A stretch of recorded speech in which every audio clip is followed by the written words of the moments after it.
you all for waiting. I'll quickly review the agenda. We do have an addition to our agenda. We have an addendum to the person. Yes? Can you all speak up louder? Oh, I'm sorry. Yes, thank you. Maybe the microphone's just not close enough. No, that's not the point. I used to sit down there and consult with you. You gotta speak. Turn your microphones on. Oh, they're on. They are? I believe so.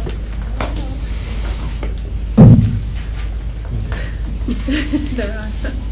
Okay. So we have an addition of an addendum, Resolution 022114A. Resolved that the Board of Education does hereby appoint Eric Romanino as acting principal at Beacon High School effective February 25th, 2014 through the date that Dr. John Sieverding returns to active service as Beacon High School principal or until further action of the Board of Education. We also have one small correction on the personnel agenda, letter A. The resignation is listed as an instructional resignation. However, it is a custodial worker, so it is a non-instructional resignation. We'll have previous minutes, students and school presentations, parent groups, open to the public, superintendent's report. We'll have our personnel agenda, our consent agenda, a proposed executive session, and then we'll adjourn the meeting. May I have a motion for previous minutes? Motion to approve the minutes of the previous regular meeting held on Monday, February 10th, 2014, as circulated. Second. Comments or questions? All those in favor? Aye. Opposed? Motion carried. Do we have any students or school presentations tonight? Any parent groups? Open to the public. Who would like to speak? Yes, sir.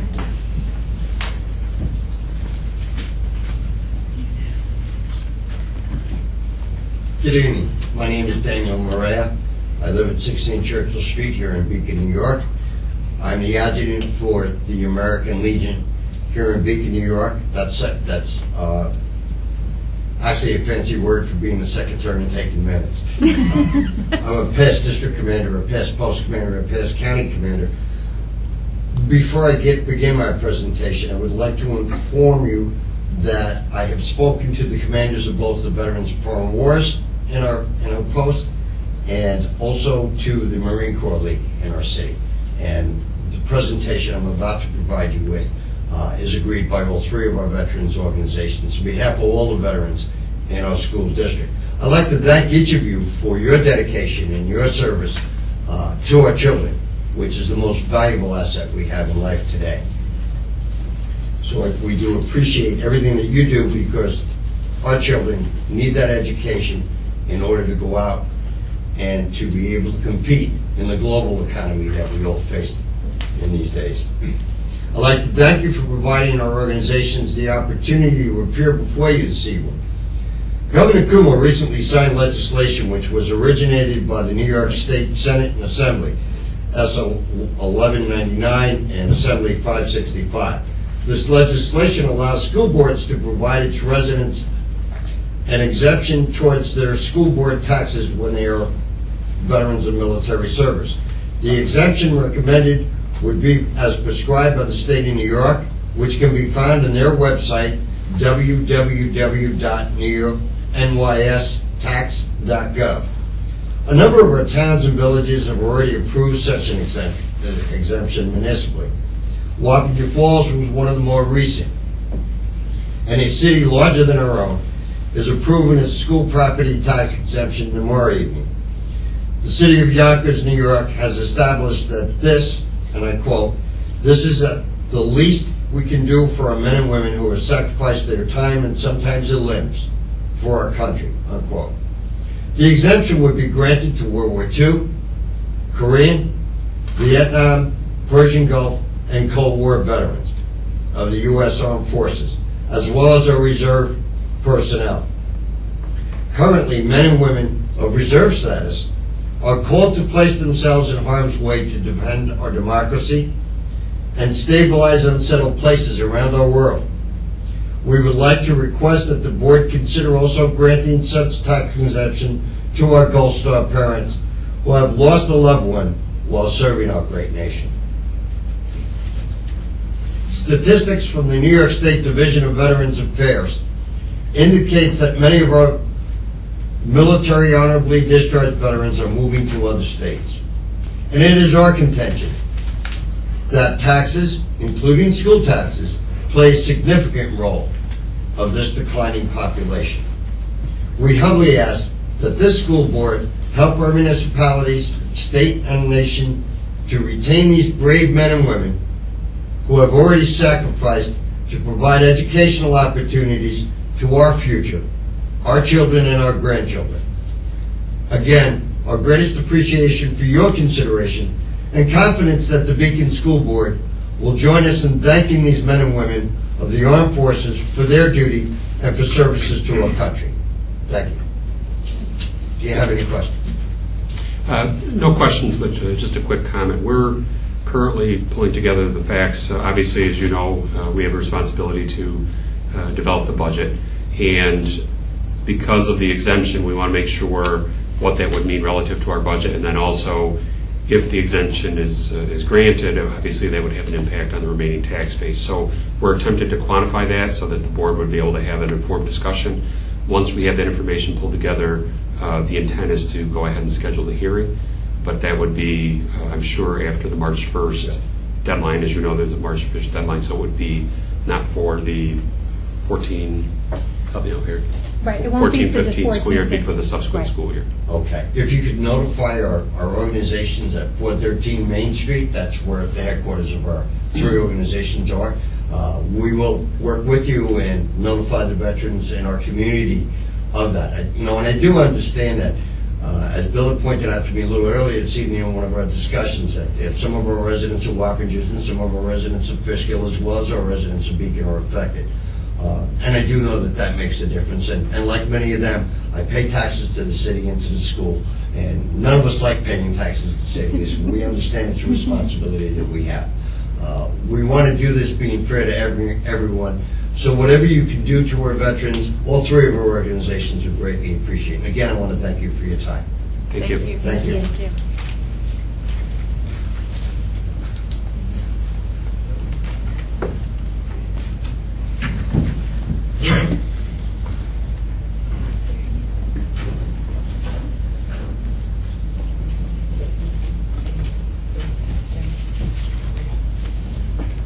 Good evening, everybody. Jan Stark, resident of the district.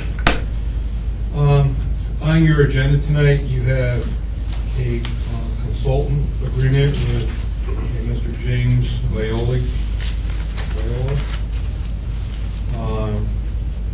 I have just a couple questions for you, Dr. Garwood. On line 6, page 2 of this, it says that it's $10,650 per school, so it's actually $21,300. Is that correct? Mr. Tim? Yes, that is correct. Okay.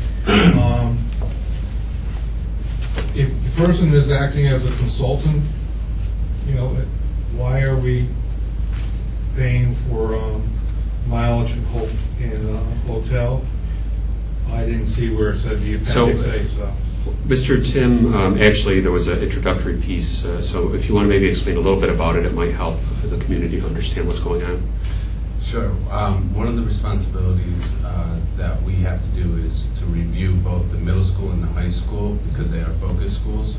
And what we need to do is work with an outside educational expert, which is what Mr. Viola is.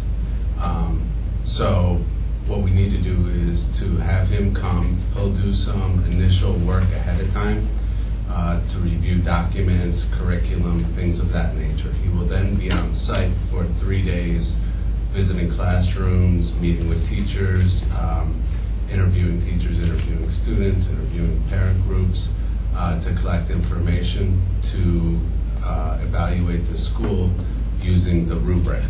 And then he will write the report that's required to the state. And expand on the mileage, because you would discuss that piece.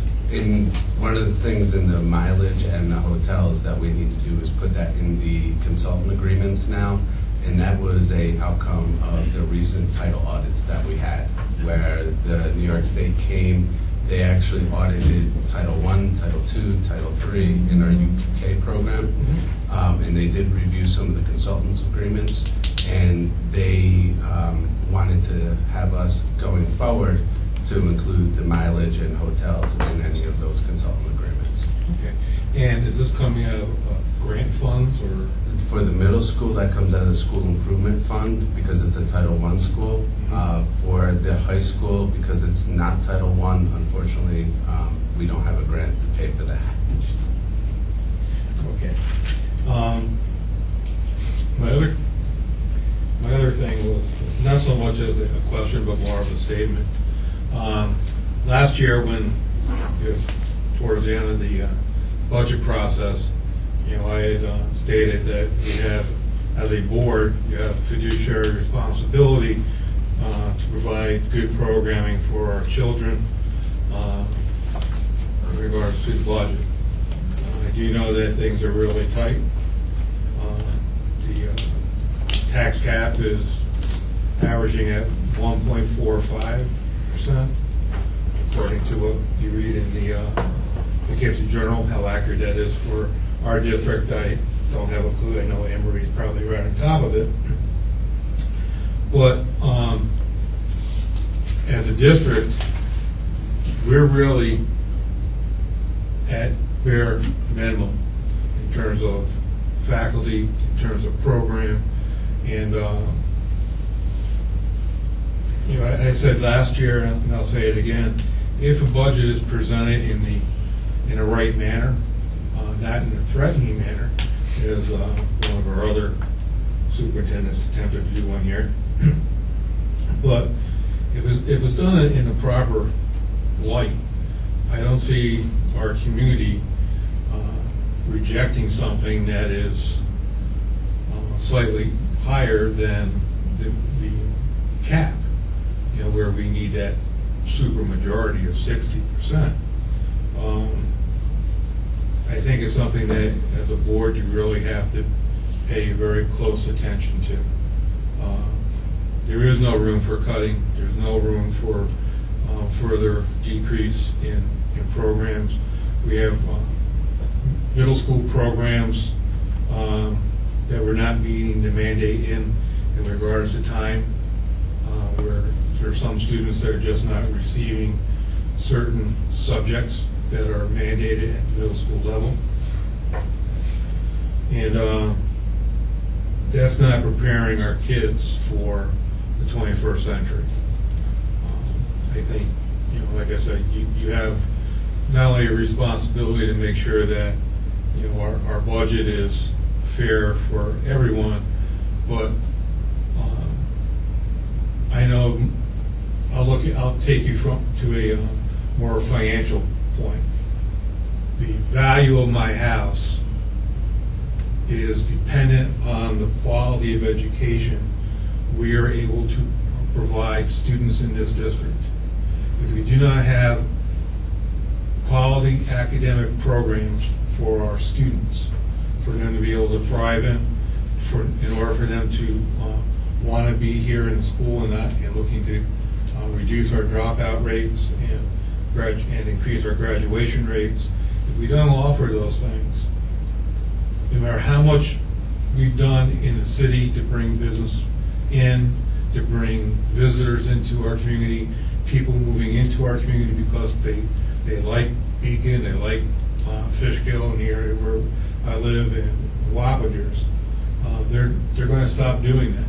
And eventually we'll end up being, unfortunately, perhaps another Marlboro, where people are just looking to bail because, of the tax structure that is there, where the district went bankrupt. We can't afford to do that to our children. It's not fair to them. Thank you. Dr. Dorr, can I just mention something briefly? I think it's important to Jan and to everybody else. The discussion we had today, I went to a state aid workshop today, and the important part is that if one of Governor Cuomo's recommendations was to give our taxpayers a rebate if the district stays within the cap. And that's not part of the budget yet, but that's something that's out there. So it gives the board even more of an incentive to be at the cap. So I just want to mention that. So it really gives the district no other choice but to stay within the cap, because now you're affecting taxpayers getting a rebate check in the mail if what Governor Cuomo proposes actually passes. So that's just an added thing that I just wanted to kind of say, because it really does give the board a reason to stay with it. That was in the paper, and I appreciate that it's a financial incentive, to stay within that in order for residents to receive something back from the state. I'm not sure how much we can put on the price of a quality education for our children. Is that $100 or $200 that I might get back on as a rebate from the state of New York worth having to reduce staff, cut program? Is that going to be really fair to my granddaughters? Well, you know what, as part of the budget the whole process, I will talk about the cap for Beacon, and I will also talk about, if it gets closer to that, how much it is, and then the board can make an informed decision that way.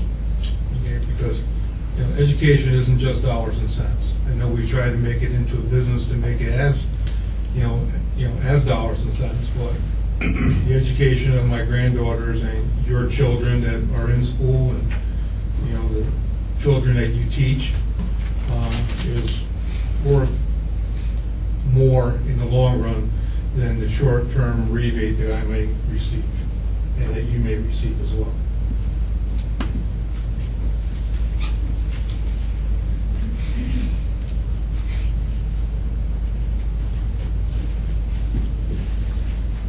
Good evening. I have a few announcements to make in regards to postseason and athletics.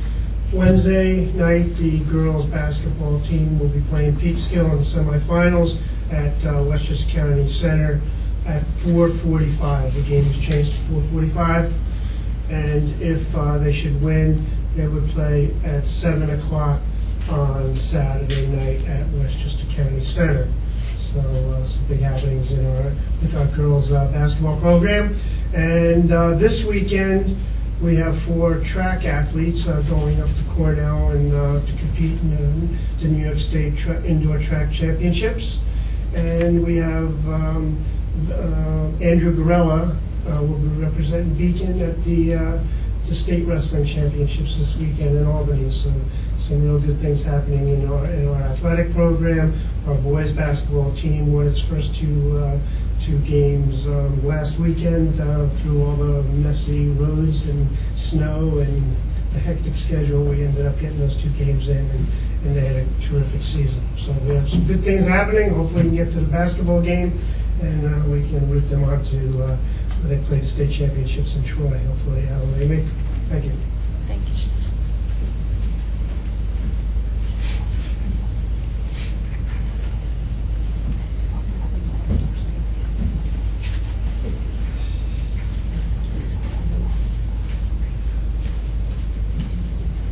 Good evening, Kenya Gasden.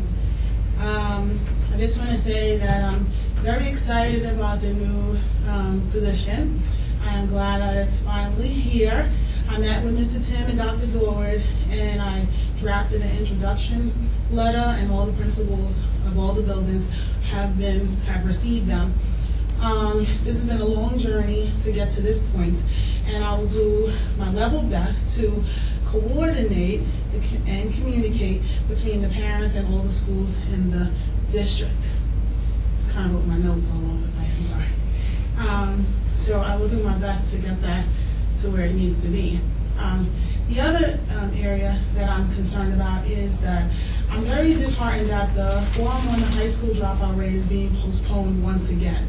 I understand that the first forum was canceled due to inclement weather. I am also aware that due to an unfortunate incident, the lead communicator for the high school forum is out until further notice. On behalf of myself and my family, we wish him a speedy recovery. But with all of the above stated, I find that someone has to take the lead. So in his absence, I'm sure that he wasn't running a forum by himself. So can anybody tell me, other than the fact that because he's not here, why the forum isn't happening tomorrow. Because he was the main presenter. He was the one that had done the research and that had put the presentation together. So the intent was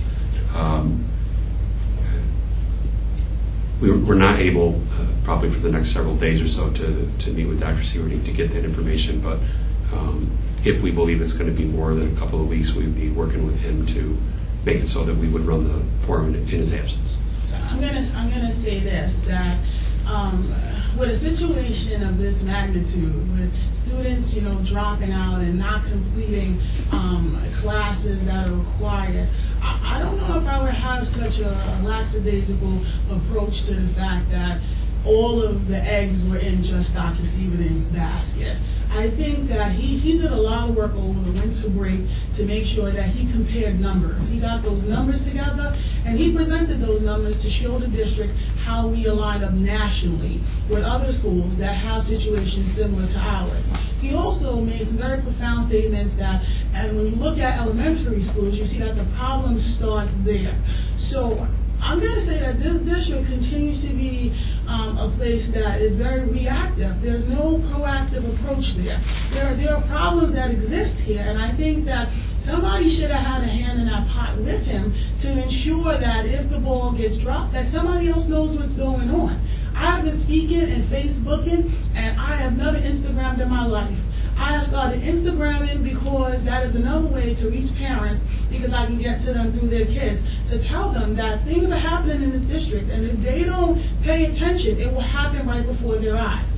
There are parents who strictly believe that my kid is an A student and they are not affected by what's happening here. And I had to tell them that you are affected, because your A student will meet up with that C student, fall in love, and you will have a D problem. You understand me? And so This is making me very frustrated, because I went to church and it was like maybe 75 people in there. About 25 of those parents came up to me and said, "Are you going to that meeting tomorrow? Because there's a problem in the district." They understand the weather. I don't think it's acceptable that we can't have that forum without one man being there. There should be a team. So there was no team. There was just Dr. Sieverding by himself. That's what you're telling me. Or you saying he has all the paperwork and the only way to know how to process this out is to speak to him?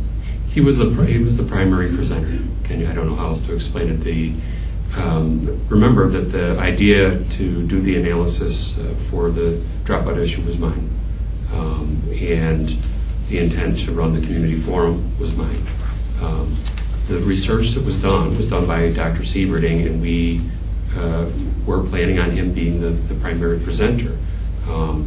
Characterize that how you will, but I think that it's something where in order to do a quality job, because you and I spoke about this before, just within the last week or so, if we're going to put on an event like this, we want to make sure to do a quality job. He was geared up to be the primary presenter. We had to make an adjustment because of his absence. As I said, we're intending to go forward on it in the very near future. But if two of those ideas were yours, right? Just say that. So two of the ideas are yours. So that means you're working alongside Dr. Sieverding to ensure that the product you get tomorrow is a finished product and it's well on its way. So that means the check-in with him happens when? Did it happen Friday? Did it happen Monday? Like, I operate like 11 group homes. My check-in is not the day before the state shows up. My check-in is 30 to 45 days beforehand. I have notes up until the end because I'm accountable to the people's, the parents that have their kids in my program. It is not acceptable for me to say to a parent, well, that was Samantha's job. This is the district's job. This is our job. Parents have a role in this too. But it's not acceptable to say that this is not happening tomorrow because Dr. Sieverding isn't here. If you think that that's acceptable, I say shame on you and shame on all of us here, because that is only a reactive component to me. Okay. Thank you. Goodbye. Thank you. Would anyone else like to speak? Thank you. Dr. Sieverding. Dr. Dorward, your report? Yeah, actually, I wasn't aware that Eric was going to give us an update on the athletics, so I was going to take the opportunity to congratulate our various sports teams. and I'll be in attendance on Wednesday. Hopefully we'll have some additional people coming out. I was also going to point out that with the dropout prevention forum, but obviously we've kind of touched base on that. So the plan is over the next week or so to be working with Dr. Sieverding to get that information. So if he's not here to present it, we would be rescheduling. So I'll have a date coming out in the very near future. And then finally, I would want to thank Mr. Fasheen, Anne Marie, and also Mr. Sabelli for the budget presentations tonight. Thank you. Do we have any board comments tonight? I just want to make a comment.